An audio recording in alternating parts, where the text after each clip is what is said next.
উনি যদি বলে থাকেন তাহলে আমাকে জিজ্ঞাসা করার অর্থ হলো ওনারটা আপনারা বিশ্বাস করেননি, তাহলে কেন আমাকে জিজ্ঞাসা করছেন? উনি যদি বলেই থাকেন, 133টা অধ্যাদেশ নিয়ে আলোচনা করার কথা ছিল, কতগুলো আপনারা অগ্রগতি জানেন হয়েছে? যে বৈঠক ছিল 133টা অধ্যাদেশকে যাচাই বাছাই করার জন্য সংসদ একটি বিশেষ কমিটি গঠন করে দিয়েছে।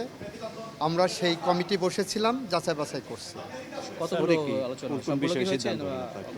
আলোচনার মধ্যপন্থায় আছে, মধ্য জায়গায় আছে, আমরা আগাচ্ছি। দেখি গুরুত্বপূর্ণ কোন কোন বিষয়গুলোতে একমত হতে পেরেছে কমিটিটা? এটা তো এখন বলা যাবে না, রিপোর্ট যখন পাবলিশড হবে তখন বলা যাবে। আপনাদের রোড ম্যাপ কি? আপনারা কতটি বৈঠক করবেন, কিভাবে আগাবেন? যেহেতু আমরা 2 বাধ্যবাধকতা তারিখের আছে, মধ্যে রিপোর্ট তৈরি করব, এতটুকু রোডম্যাপ। নেক্সট মিটিং এর ডেট ঠিক করেছেন? আগামীকাল। আগামীকাল আবার মাননীয় মন্ত্রী, একটি প্রশ্ন ছিল, সেটি হচ্ছে যে আমাদের সংবিধান এবং আমাদের 24 পরবর্তী যে জন আকাঙ্ক্ষা, এই দুটোর মধ্যে যে যখন বৈপরীত্য আসবে তখন কোনটাকে আপনারা অগ্রাধিকার দিবেন? আমরা দুইটাকেই সমন্বয় করে এগিয়ে যেতে চাই। সংবিধান এবং জন আকাঙ্ক্ষা দুইটাকে সমন্বয় করে, সংবিধান অবশ্যই সবার থেকে এগিয়ে থাকে, সেটাকে 133টা অধ্যাদেশের মধ্যে 4টা হচ্ছে জুলাই সংক্রান্ত আছে। তো এই 4টা বিষয় আজকে আলোচনা হয়েছে কিনা, আলোচনা হলে এই বিষয়গুলোতে পার্লামেন্টে নেক্সট 29 তারিখে উঠতে যাচ্ছে কিনা, এই বিষয়গুলো জানাবেন। আমাদের যথাযথ রিপোর্টের সময় এটা পেয়ে যাবেন।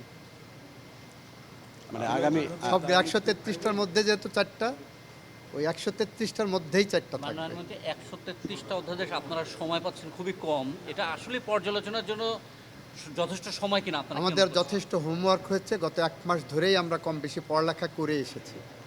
স্বরাষ্ট্রমন্ত্রী কিছুক্ষণ আগে আমাদের সাথে কথা বলেছেন, তো বিশেষ করে জুলাই যোদ্ধাদের সুরক্ষা ও দায় নির্ধারণ অধ্যাদেশের বিষয়ে আপনারা একমত হয়েছেন বলে জানিয়েছেন। এই উনি বিষয়ে যদি বলে থাকেন তাহলে আমাকে জিজ্ঞাসা করার অর্থ হলো ওনারটা আপনারা বিশ্বাস করেননি, না না না না না তাহলে কেন আমাকে জিজ্ঞাসা করছেন? উনি যদি বলেই থাকেন, উনি বলেছে বিস্তারিত, আপনি বলবেন। আবার আমাকে এটাকে ভেরিফাই করার জন্য তো দরকার। না, উনি উনি বলেছেন আসলে বলেছে যে বলবেন। বিস্তারিত আইনমন্ত্রী মহোদয় বলবেন। সবগুলো অ্যাডপ্ট করা সম্ভব হবে কিনা, আইন আকারে পরিণত করা সম্ভব হবে? দেখি, আমরা দেখি।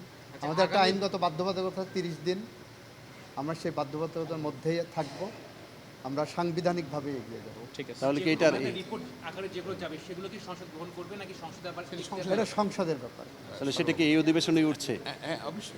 সেটা তো উঠতেই হবে, মিটিং এর জন্য উঠতে হবে। উঠতেই হবে।